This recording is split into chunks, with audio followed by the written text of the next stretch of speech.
Good morning. My grandfather name is Marsham.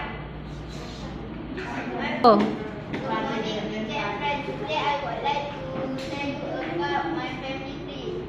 My grandfather's name is Hassan. show. Point. My grandmother's name is Maria.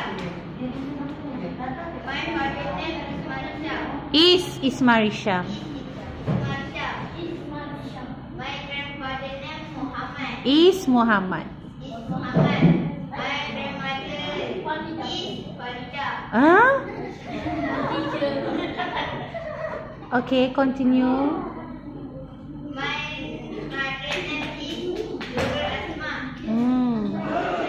My father has 7 siblings.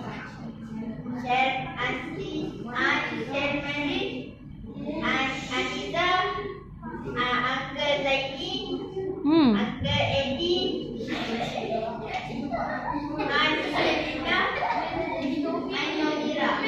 Okay. My mother has 2 siblings. Yes.